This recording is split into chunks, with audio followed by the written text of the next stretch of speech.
आज हम phase equilibrium के अंतर्गत पढ़ेंगे कॉपर सल्फेट सिस्टम या कॉपर सल्फेट तंत्र।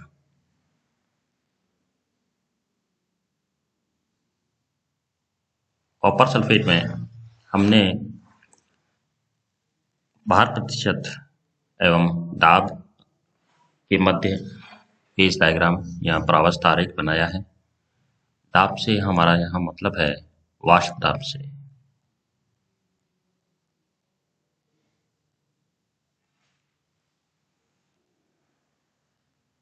वाष्प दाब y एक्सिस पर है एवं कॉपर सल्फेट का भार प्रतिशत x एक्सिस पर है। इस बिंदु पर जहाँ 0 लिखा हुआ है यहाँ पर शुद्ध जल है और इस जल में हम कॉपर सल्फेट मिलाते चले जाएंगे और इस ओर कॉपर की प्रतिशतता बढ़ती चली जाएगी। तो बिंदु ए पर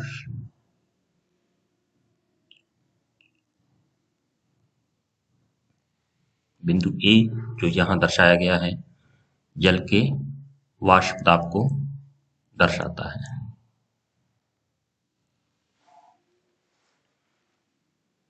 अर्थात शुद्ध जल के वाष्प दाब को दर्शाता है। जैसा कि हमने पूर्व कक्षाओं में पढ़ा है राउल्ट का नियम, तो राउल्ट के नियम में के अनुसार हम जानते हैं कि जब किसी शुद्ध विलायक में कोई इम्प्यूरिटी अशुद्धि या कोई भी पदार्थ जो अवाष्पशील हो मिलाया जाता है तो उसके वाष्प दाब में कमी आती है। तो जब हम शुद्ध जल में कॉपर सल्फेट और कॉपर सल्फेट भी निर्जल कॉपर सल्फेट अर्थात जिसमें कोई भी वाटर ऑफ क्रिस्टलाइजेशन नहीं हो या जिसे कहें कोई भी जल का अणु जिस कॉपर सल्फेट के साथ नहीं ऐड हो वह निर्जल कॉपर सल्फेट कहलाएगा। तो जब हम जल में कॉपर सल्फेट मिलाते हैं तो जो जल है जो हमारा यहाँ पर हमने उदाहरण के तौर पे विलायक लिया है उसके वाष्प दाब में कमी आती है और हम देखते हैं कि जैसे जैसे हम इसमें कॉपर सल्फेट मिलाते हैं वाष्प दाब में कमी आती है एवं बिंदु बी पर आकर यह कमी रुक जाती है।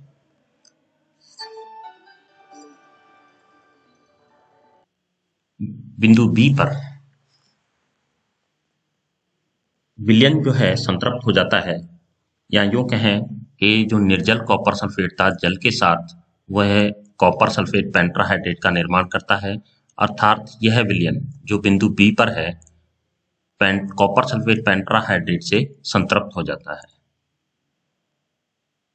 जैसे जैसे हम जल में कॉपर सल्फेट या निर्जल कॉपर सल्फेट मिलाते हैं वैसे वैसे उसमें कॉपर सल्फेट पेंट्राहाइड्रेट का निर्माण होता है और बिंदु बी तक जैसे जैसे हम निर्जल कॉपर सल्फेट मिलाएंगे बिंदु बी तक यह वाष्प दाब कम होता चला जाता है और यहाँ पर कमी जो न्यूनतम है वो है प्राप्त होता है और इसके पश्चात वाष्प दाब घटता नहीं है। तो देखिए बिंदु बी पर यह वाष्प दाब घट चुका है। बिंदु बी से जब हम आगे और इसमें कॉपर सल्फेट मिलाते जाते हैं तो इसके वाष्प दाब या कहें कि इस तंत्र का वाष्प दाब स्थिर रहता है जो कि बिंदु बी से सी तक रहता है। अर्थात बिंदु बी से जब आगे हम इसमें निर्जल कॉपर सल्फेट मिलाते हैं तो इसका वाष्प दाब स्थिर रहता है और बिंदु सी पर यह स्थिर रहता है।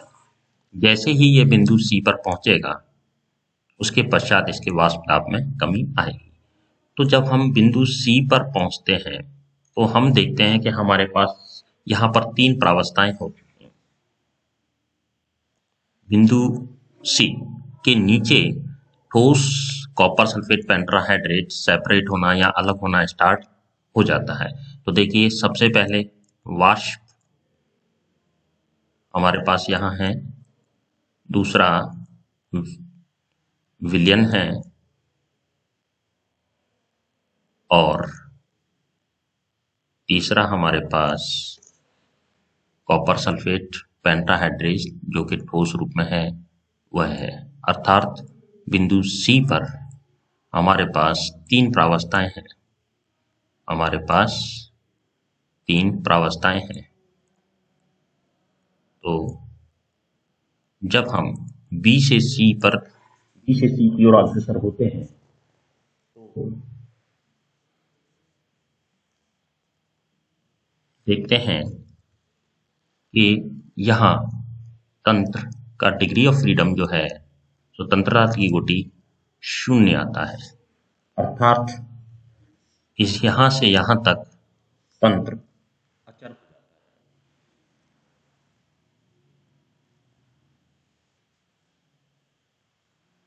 अब बिंदु बी से जब हम पहुंच गए तो यहाँ पर जो सारा जल था वह कॉपर सल्फेट के साथ में योग करके कॉपर सल्फेट पेंटाहाइड्रेट बना देता है।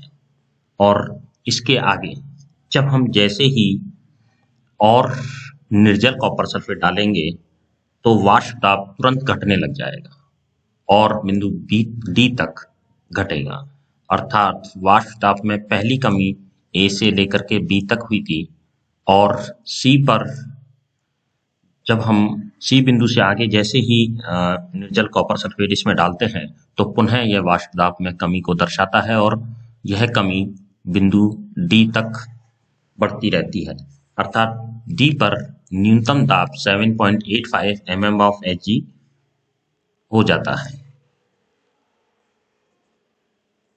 यहां से यहां तक जब गमन होता है, अर्थात सी से डी के मध्य कॉपर सल्फेट मिलाने पर यहाँ पर एक कॉपर सल्फेट का ट्राईहाइड्रेट भी कुछ बनता है।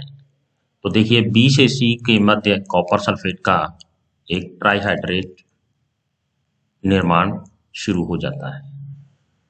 तो अब बिंदु डी पर जहां वाष्प दाब 7.85 है से आगे जब हम इसमें कॉपर सल्फेट मिलाते हैं तो वाष्प दाब में कोई कमी नहीं होती एवं वाष्प दाब स्थिर रहता है और डी से ई तक यानी कि बिंदु ई तक वाष्प दाब स्थिर रहता है।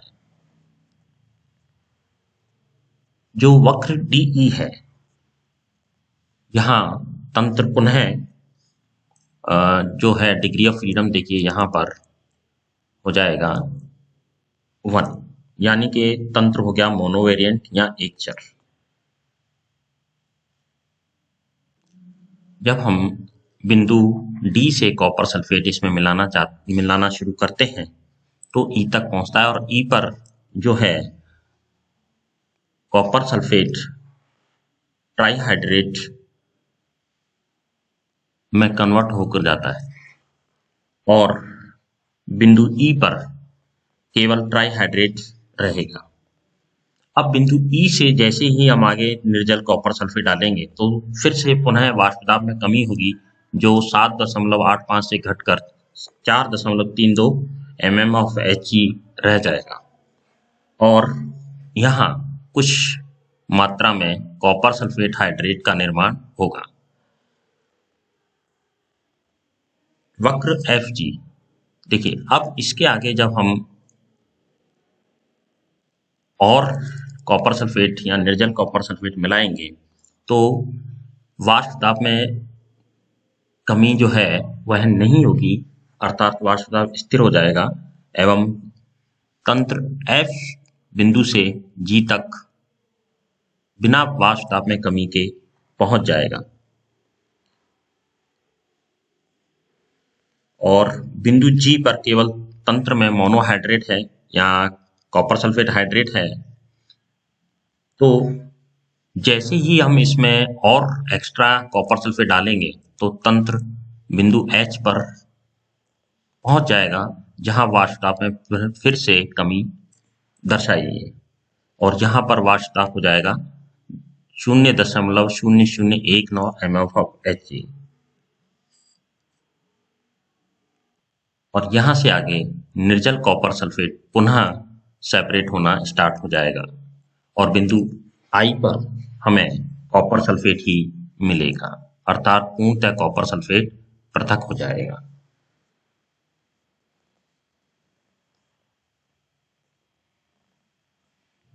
तो ये था कॉपर सल्फेट का